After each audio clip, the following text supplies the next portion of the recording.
નમસ્કાર મારા વાલા ગુજરાતી મિત્રો, જાગો જોગી જાગો ચેનલમાં આપનું સ્વાગત છે. તો આજે આપણે વાત કરીશું કે સંસારમાં સૌથી શ્રેષ્ઠ દાન કયું, સૌથી મોટામાં મોટું દાન કયું, કે જે દાન આપણને મુક્ત કરી શકે છે, 184થી મુક્તિ આપી શકે છે, એવું મહાન દાન કયું. તો આજે આપણે જોઈએ તો આપણે અસંખ્ય દાનોની વાતો કરતા હોઈએ છીએ સંસારમાં. તો ઘણા લોકો કહે કે તમે અન્નદાન કરો, તો તમે અન્નદાન કરવાથી લોકોનું તમે પેટ ભરી શકો છો, અને જમ્યા પછી એના શરીરને શાંતિ મળે છે, બાકી એને મુક્તિ મળતી નથી. બીજા નંબરે આપણે રક્તદાન આપી શકીએ છીએ. રક્તદાનથી કોઈનું જીવન આપણે બચાવી લઈએ છીએ, એના મૃત્યુમાંથી આપણે એનું આયુષ્યમાન આપણે લંબાવી શકીએ છીએ, પણ આપણે એને મુક્તિ આપી શકતા નથી. ત્રીજા નંબરે આજે આપણે જોઈએ છીએ કે આપણે સંપત્તિનું દાન આપીએ છીએ, પણ સંપત્તિમાંથી કોઈનું આપણે જીવન પરિવર્તન કરી નાખીએ, એને ગરીબમાંથી અમીર બનાવી શકીએ, પણ એને મુક્તિ આપી શકતા નથી. અને એથી આપણે આપણે જેને વિદ્યાદાન આપીએ છીએ, તો વિદ્યાદાનથી આપણે એને પહેલાં ધોરણમાંથી છેક ગ્રેજ્યુએશન સુધી આપણે એને દાન આપી શકીએ છીએ, પણ એનામાં બહારની વિદ્યા આવી જાય છે, પણ એ વિદ્યાની સાથે સાથે એનામાં હું પણ અને અહંકાર પણ વધી જાય છે. તમે જુઓ, ઓછું ભણેલો માણસ અને વધારે ભણેલો માણસ અને નિરક્ષર માણસ, આ ત્રણ માણસોને તમે ભેગા કરો તમને ખબર પડશે. જે નિરક્ષર માણસ હોય ને એ કોટા સૂઝવાળો છે, દયાળુ છે, પ્રેમી છે, સંતોષી છે, એનામાં અહંકાર નહીં. અને બીજા નંબરે થોડું ભણેલો માણસ હશે, એનામાં જે નિરક્ષર છે, ગામડાનો માણસ છે, એના કરતાં જે ભણેલો છે એનામાં થોડો અહંકાર છે, પણ પેલો તો બિલકુલ અહંકાર વગરનો હશે. અને તમે ગ્રેજ્યુએશનવાળા પુરુષોને જોવા દો, એ લોકોનો અહંકાર, એ લોકોનું હું પણ આસમાને પહોંચી ગયું છે. તો જે વિદ્યાનું દાન છે એનાથી આપણને અહંકાર જ ઊભો થાય છે, અને એ વિદ્યાનું દાન મળીને જો કોઈ સારી ડિગ્રી મળી જાય તો વિચાર કરો, એ જ વિદ્યા એને સારી કોઈ પોસ્ટ મળી જાય, સારી ડિગ્રી મળી જાય, સારી પદવી મળી જાય, તો એ જ વિદ્યા એને અવરે માર્ગે ચડાવે છે, એને સરકાર પગાર પણ આપતી હોય છે, એમ છતાં એ લોભમાં અને મોહમાં ફસાઈ જાય છે, અને એ જ માણસ અત્યાચારને, ભ્રષ્ટાચાર, છલ, કપટ, દગા, પ્રપંચ બધું જ કરવા લાગી જાય છે. તો એ દાન પણ ખોટું પડે છે. તો કહેવાનો મતલબ, હવે આ પ્રશ્ન જે પૂછ્યો એ જનક રાજાએ સદગુરુ, જે એમના ગુરુ અષ્ટવક્ર, એમને પ્રશ્ન પૂછ્યો છે. પણ હવે જનક રાજાને આ પ્રશ્ન પૂછવાનું કારણ શું? અષ્ટવક્રજીને ઘટના એવી ઘટી કે જનક રાજા પોતે પોતાના રાજમહેલમાં મખમલના જે ગાલીચા હતા એના પર સૂઈ ગયા છે, અને એ ટાઈમે મહારાજા જનક રાજાને સ્વપ્ન આવ્યું, અને એવું સ્વપ્ન આવ્યું કે એ ભિખારી બની ગયા છે, અને હાથમાં એક તૂટેલો ફૂટેલો વાટકો, અને એક હાથમાં લાકડી, અને એ ઘેર ઘેર ભીખ માગે છે. તો ઘણા લોકો એમને ભીખ આપે છે ને ઘણા લોકો એને જાકારો દે છે. તો જનક રાજાને એમ થઈ ગયું કે અરે, જ્યારે બરાબર લોકોએ એને જાકારો દેવા માંડ્યો કે આગળ જાઓ, અહીંયા કંઈ નથી, આગળ જાઓ, અહીંયા કંઈ નથી, લોકો ભીખ આપવા ન માંડ્યા, ત્યારે જનક રાજા ભિખારી વેપારે, ભાઈ મને ભૂખ લાગી છે, હું ગરીબ માણસ છું, મને ભૂખ લાગી, મને કટકો રોટલો આપો, મને વધારે કકડીને ભૂખ લાગી છે. હવે એમાં એવી ઘટના ઘટી કે જનક રાજાની આંખ ખુલી ગઈ, અને આંખ ખુલી ગઈ ત્યાં જનક રાજાએ જોયું તો એ તો મખમલના પથારી ઉપર, મખમલની સૈયા ઉપર એ VIP એમના જે પલંગ હતો એમાં આરામ કરી રહ્યા હતા, સૂઈ રહ્યા હતા. અને ત્યારે આપણે જો કે તેજીને ટકોરોને ગધેડાને ડફણા. તો જનક રાજાને આજ સુધી આત્મજ્ઞાનની કોઈ જરૂર જ નથી. આત્મજ્ઞાન શું છે એમને ખબર જ નથી જીવનમાં, કે પોતે રાજા માણસ હતો અને એ પણ સમ્રાટ માણસ હતો. પણ એના જીવનમાં પહેલી ઠોકર વાગી, સ્વપ્નની ઠોકર વાગી. તો એને એમ થઈ ગયું, જનક રાજાને એમ થઈ ગયું કે સાચું શું, હાલ જે હું આ બે આંખોથી જોઈ રહ્યો છું એ સાચું છે, કે પછી મને જે રાત્રે સ્વપ્ન આવ્યું ને જે મારું ભિખારીપણું જોયું એ સાચું છે. હવે આના માટે રાજા જનકે ત્યાંના વિદ્વાનો, પંડિતો, પુરોહિતો, મહાજ્ઞાનીઓ, મહાન શાસ્ત્રાર્થ કરવાવાળા, કોઈ સંતો, સાધુઓ, ઘણાય માણસોને પોતાની કચેરીમાં બોલાવ્યા. અને ત્યાર પછી બધા શાસ્ત્રાર્થની વાત કરે છે, કોઈ ગીતાની વાત કરે છે, કોઈ ભાગવતની વાત કરે છે, કોઈ વેદોની વાત કરે છે, કોઈ વેદાંતની વાત કરે છે, કોઈ ઉપનિષદની વાતો કરે છે. પણ સાચું માર્ગદર્શન હજુ સુધી રાજા જનકને ક્યાંય મળ્યું નથી. એમાં કહેવાય છે કે જે અષ્ટવક્રા છે એમના મામા, ઘણા લોકો પિતા કહે છે ને ઘણા મામા કહે છે, પણ મૂળ અષ્ટવક્રાના મામા જ થતા હતા. તો અષ્ટવક્રાના પિતા તો લગભગ મરી ગયેલા જ હતા. તો એ ટાઈમે અષ્ટવક્રા ત્યાં આવે છે અને અષ્ટવક્રા જ્યાં મહારાજા જનક રાજાના દરબારમાં દાખલ થાય છે. અને ત્યારે પછી જે એ રાજસભામાં જે વિદ્વાનો, પંડિતો, ઋષિઓ અને સંતો જે બેઠા હોય, સાધુઓ બેઠા હોય છે, મહાન જ્ઞાનીઓ બેઠા હોય છે, એ બધા હસવાય છે. એટલે અષ્ટવક્રા પણ હસવા લાગે છે. ત્યારે જનક રાજાએ કહ્યું કે હે બાળક, આ અમે બધા તો તારું શરીર જોઈને હશે, પણ તું કેમ હસ્યો? ત્યારે જે અષ્ટવક્રા છે, હજુ જુઓ, જનક રાજાએ અષ્ટવક્રાને ગુરુ ધારણ કર્યા જ નથી, એમને ગુરુ માન્યા જ નથી.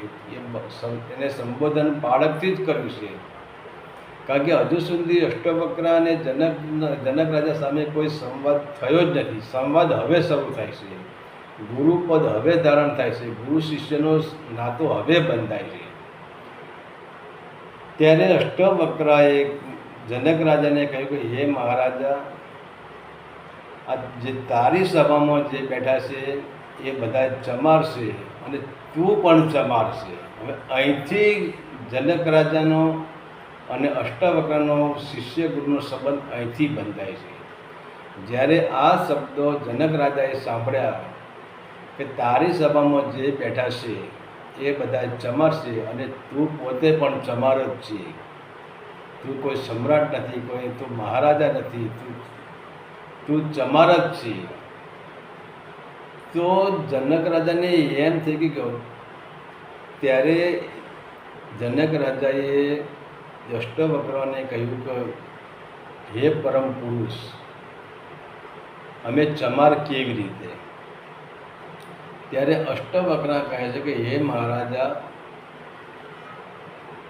ભલે એ વેદ, વેદાંત, ઉપનિષદ કે કોઈ પણ પ્રકારના શાસ્ત્રો કે બધા કંઠસ્થ કરીને મહાન ઋષિ થઈ જાય, મહાન જ્ઞાની થઈ જાય, મહાન પંડિત થઈ જાય, મહાન તપસ્વી થઈ જાય, મહાન ગુરુ થઈ જાય, મહાન સંત થઈ જાય, પણ જ્યાં સુધી એ બહારનું જ્ઞાન છે અને બહારનું જ્ઞાન એ શબ્દની માયાજાળ છે અને શબ્દની માયાજાળથી અંદરની યાત્રા થઈ શકતી નથી અને શબ્દની માયાજાળથી આ શરીરનો મોહ છૂટી શકતો નથી અને શબ્દની માયાજાળથી હું શરીર છું એ છૂટતું નથી અને હું શરીર છું એને છોડવા માટે અંદરની યાત્રા કરવી પડે.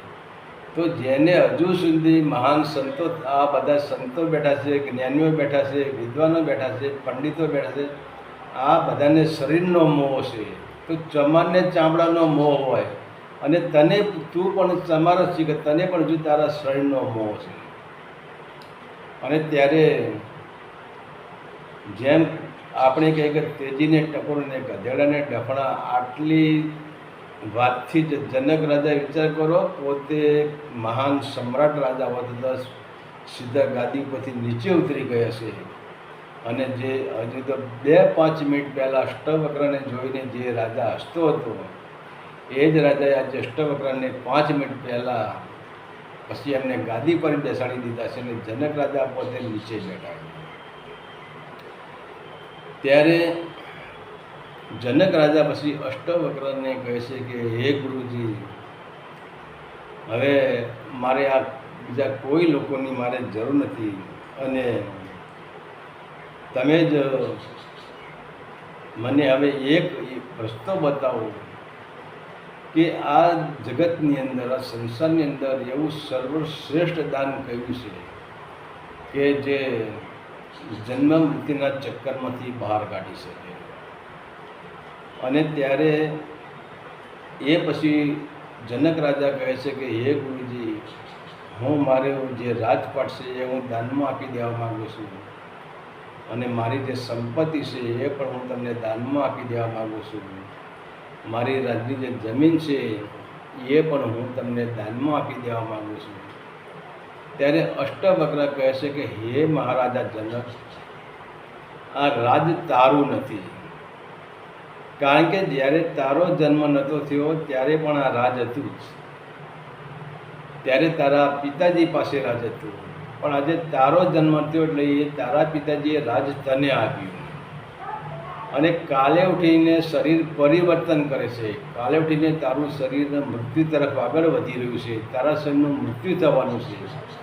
અને તારા શરીરનું મૃત્યુ થયા પછી આ રાજ છે તું તારા બાળકોને આપી દઈશ. તમે તારું શું છે? આ રાજ તારું નથી. તો જનક રાજા કહે હાલ તો સંપત્તિ પર મારો અધિકાર છે. ત્યારે અષ્ટવક્ર કહે છે હે જનક રાજા, સંપત્તિ પર પણ તારો અધિકાર નથી, આ પૃથ્વી પર તારો અધિકાર નથી. કેમ કે આજે તારું જે શરીર બન્યું છે કે આ પૃથ્વી જે બની છે એ 5 તત્વનો હિસ્સો છે અને 5 તત્વો પર તારો હિસ્સો કોઈ દિવસ લાગતો નથી. અને ત્યારે પછી જે જનક રાજા કહે છે તો ગુરુજી હવે સાચું દાન કયું, મને સાચા દાનમાં તમે સમજાવો. અને સાચું દાન ત્યારે અષ્ટવક્ર જનક રાજાને કહે છે કે જનક સાચું દાન એ જ છે કે સાચું દાન તમને જન્મ બંધનના ચક્કરમાંથી મુક્ત કરી શકે, એ જ સાચું દાન છે. પણ તમે જુઓ આજે તો આપણે જોઈએ સંસારમાં ઘણા બધા આપણે દાન કરીએ છીએ. તમે જુઓ ઘણી જગ્યાએ નાના મોટા દાન થતા હોય છે, પણ હવે આપણે જોયું કે દાન કરાવે છે કોણ અને દાન આપે છે કોણ? શું તમે દાન આપો છો? ના, તમે એમ માનતા કે હું દાન આપું છું એ વાત 100% ખોટી જ છે. તમે દાન આપતા જ નથી. તમને દાન આપવાનો હુકમ કોણ કરે છે? તમારું મન હુકમ કરે છે. અને તમારું મન કહે છે કે આને 2 રૂપિયા કે 5 રૂપિયા કે 50 રૂપિયા કે લાખ રૂપિયા કે 5 લાખ રૂપિયા તું આપી દે. તો પછી મન તમને સમજાવે છે કે તમારી જો વધારે સંપત્તિ હોય ને તો તું 5 લાખનું દાન કરી દે એટલે તારી જગતમાં વાહ વાહ થઈ જાય, તારા નામના પોસ્ટરો લાગી જાય, તારા નામનું બોર્ડ લાગી જાય, તારા નામનો વરઘોડો નીકળે, લોકો તારું સન્માન કરે અને સમાજમાં લોકોને તારી વાહ વાહ કરે કે વાહ ભાઈ વાહ, આને તો આટલું આમ કર્યું, આટલું આમ કર્યું, આટલું આમ કર્યું. તો જે દાન કરે છે એની અંદર મોટો ભાગ મનનો પડ્યો છે. અને મનના હવે તમે જુઓ, તમે દાન કરી દીધું, 5 લાખનું તમે દાન કર્યું અને સામી પાર્ટીએ નક્કી કર્યું કે તમારો વરઘોડો કાઢવો છે, આખા ગામમાં તમારો બેન્ડ વાજા સાથે તમારો વરઘોડો ગુમાવવો છે. તો હવે રાજી કોણ થશે? શરીર તો રાજી થવાનું નથી, આત્મા રાજી થવાનું નથી. તો રાજી કોણ થાય છે? આનંદ કોને આવે છે? તમારો વરઘોડો આખા ગામમાં નીકળે, આગળ બેન્ડ વાજામાં વાગતા હોય, પાછળ તમારી બગી હોય, પાછળ આગળ ડાન્સ થતું હોય, ફટાકડા ફૂટતા હોય, તો રાજી કોણ થાય છે? તમે રાજી થાવ છો? તમે બિલકુલ રાજી થતા નથી. તમારો આત્મા રાજી થાય છે? ના. તમારું શરીર રાજી થાય છે? ના. તમારું મન રાજી થાય છે. કારણ કે દાન તમે આપ્યું ને, દાન મને આપ્યું છે. તમે તો દાન આપ્યું જ નથી. અને એ મન રાજી થાય છે. પણ તમે હવે વિચાર કરો, અહીંયા મોટો પ્રશ્ન અહીંયા પડ્યો છે. તમારો તમે 5 લાખ રૂપિયાનું દાન કર્યું તો મન રાજી થાય છે, અને વરઘોડો શરીરનો નીકળે છે, અને અહંકાર તમારો તમને થાય છે. તમારા અંતકરણમાં અહંકાર આવી જશે કે મેં આમ કર્યું, જુઓ મારો વરઘોડો નીકળ્યો. અને તમે જુઓ વરઘોડામાં જે બગી પર બેઠો ને, ચારે બાજુ નજર ગુમાવતો છે. એ જોતો છે કે લોકો મને કેવો જુએ છે, હું લોકોને કેવી દૃષ્ટિથી જુએ છું. તો કહેવાનો મતલબ છે કે જે બહારનું જે દાન છે એ આપણે મનથી દાન કરી શકીએ. અને મનથી દાન કરવાથી આપણને 2 નુકસાન થાય છે. કે એક, મનનો હુકમ, એનાથી આપણે દાન કર્યું તો પાછળ એ મન તમને અહંકારમાં ધકેલી દેશે. તો અષ્ટવક્ર કહે છે કે હે જનક, આ સંસારમાં કે જે વસ્તુ 5 તત્વથી બની છે, એ 5 તત્વથી વસ્તુ બનેલી એ તારી વસ્તુ નથી. તો આ અગ્નિ, વાયુ, પૃથ્વી, જળ, આ બધું 5 તત્વનું છે. અને આ 5 તત્વથી જે સંપત્તિ આપણે, અને તમે જુઓ સંસારમાં આપણે દરેક જ્યાં જ્યાં નજર કરો, આપણું શરીર 5 તત્વથી બનેલું છે. આપણું જે માટીનું મકાન છે, આપણે જે રહીએ છીએ, આપણું મકાન એ પણ 5 તત્વથી જ બનેલું છે. અને આપણે જે અનાજ વાવીએ છીએ ખેતરમાં, કે જે આપણે ફળ ફૂલ વાવીએ છીએ, કે જે બગીચા બનાવીએ છીએ, કે જે આપણે કરીએ બધું 5 તત્વથી જ બનેલું છે. અને આજે વિજ્ઞાને જે સંશોધન કર્યું, અને વિજ્ઞાને જે રાસાયણિક જે પદાર્થો જે મેળવ્યા, એ પણ ક્યાંથી લાવ્યા? એ બધો 5 તત્વનો જ હિસ્સો છે. તો ત્યારે અષ્ટવક્રા જનક રાજાને કહે છે કે હે જનક રાજા, આ 5 તત્વનું જો તું 5 તત્વોમાંથી ઉત્પન્ન થયેલી કોઈ પણ વસ્તુનું તું દાન કરવા માગતો હોય તો તું ભૂલી જા. એ દાન તારું નથી, કે એને તારે કંઈ લેવા દેવા જ નથી. કે 5 તત્વથી આ પ્રકૃતિની ઉત્પત્તિ થયેલી છે, એ જ 5 તત્વથી એ શરીરની ઉત્પત્તિ થયેલી છે. તો જ્યાં સુધી શરીર સાજું છે ત્યાં સુધી 5 તત્વ સહયોગ તને કરશે. પણ શરીર છૂટી ગયા પછી 5 તત્વ સહયોગ કરતા નથી. દરેક તત્વની અંદર મળી જાય છે. તમે તારું શું? અત્યારે જનક રાજા કહે છે કે હે ગુરુદેવ, હવે મને એ સમજાવ કે હું એવું કયું દાન કરું કે જે વસ્તુ મારી જ હોઈ શકે, અને એ દાન કરવાથી મને મુક્તિનો દ્વાર મળે. ત્યારે અષ્ટવક્ર કહે છે કે હે જનક રાજા, તારે એક જ મહાદાન કરવાનું છે. અને એ દાન એ છે કે તારો અહંકાર અને તારું મન તું મને આપી દે. આપણે કહીએ ને કે તન મન ધન ગુરુના ચરણોમાં, તો ગુરુને તમારા મનનો હું રોટલા બનાવીને ખાવાના છે, ગુરુને તમારા શરીરની સબ્જી બનાવીને ખાવાની છે, કે ગુરુને તમારા ધનથી એશ આરામ કરવાનો છે? જે ગુરુ શું કહે છે, અષ્ટવક્ર એવું કે તન મન ધન ગુરુના ચરણોમાં. એટલે હવે તારું મન એ તે આપણને જુઓ, આજે આપણે મનને સાચવી બેઠું છે. જે મન આપણું નથી એને આપણે એવો સાચવીને રાખ્યું છે કે આપણે મિત્ર માનીએ છીએ આપણે મનને. અને અહંકાર, તો મનથી જ અહંકાર ઉત્પન્ન થાય છે. પણ તમે મનનું દાન કરી દો તો અહંકારનું દાન ઓટોમેટિક થઈ જશે, કરવું પડતું નથી પછી. તો અષ્ટવક્ર જનક રાજાને કહ્યું છે કે તારે એક જ દાન કરવાનું છે, અને એ પણ મહાદાન છે કે એ મનનું દાન. અને મનનું દાન તું કરે પાસે અહંકારનું ઓટોમેટિક દાન દક્ષિણા રૂપે દાન થઈ જાય છે. અત્યારે કહેવાય છે કે જનક રાજાએ અષ્ટવક્ર પાસે એવી માગણી કરી કે મને ઘોડાના પેગડે જ્ઞાન થઈ જાય, એટલે કે ઘોડાના પેગડામાં હું પગ મૂકું અને મને જ્ઞાન થઈ જાય. તો અષ્ટવક્ર કહે કે એના માટે તારે સર્વશ્રેષ્ઠ દાન આપવું પડશે, અને એ તારા મનનું દાન. તો જનક રાજા કહે કે મેં મારા મનનું દાન તમને અર્પણ કરી દીધું ગુરુજી. હવે વિચાર કરો, ઘોડાના પેગડે જનક રાજાએ પગ મૂક્યો છે, પણ હવે એને મનનું તો દાન કરી દીધું. એ વિચાર ક્યાંથી કરી શકે કે પછી બીજા ઉપર અહંકારે ક્યાંથી કરી શકે? મનનું તો સંપૂર્ણપણે દાન છે. હવે જનક રાજાએ વિચાર ક્યાંથી કરે? વિચાર કરે, મનનું દાન ન કરે તો જનક રાજાએ વિચાર કરત કષ્ટવક્ર મારા ગુરુજી પેગડામાં પગ રાખીને ગયા હતા, હજુ આવ્યા નહીં, આમ થયું ને તેમ થયું, બધાએ વિચાર કરવા. પણ હવે જનક રાજાએ મનનું દાન કરી દીધું છે એટલે પોતે નિર્વિચાર થઈ ગયા છે. અને કહેવાય છે કે એ જ નિર્વિચાર સમાધિમાં જનક રાજાને ઘોડાના પેગડામાં જ્ઞાન થઈ ગયું કે હું શરીર નથી, અને શરીરના અંદર જે અહંકારનો જે આવરણ હતું તમામ બળીને ભસ્મ થઈ ગયું હતું. અને પોતે જેમ આપણે લીલું નાળિયેર ને સૂકું નાળિયેર જોઈએ એવી પોતે પાણી વગરનું જેવું સૂકું નાળિયેર હોય એનું જીવન સૂકા નાળિયેર જેવું થઈ ગયું હતું. હરિ ઓમ તત્સત. આદેશના નમસ્કાર.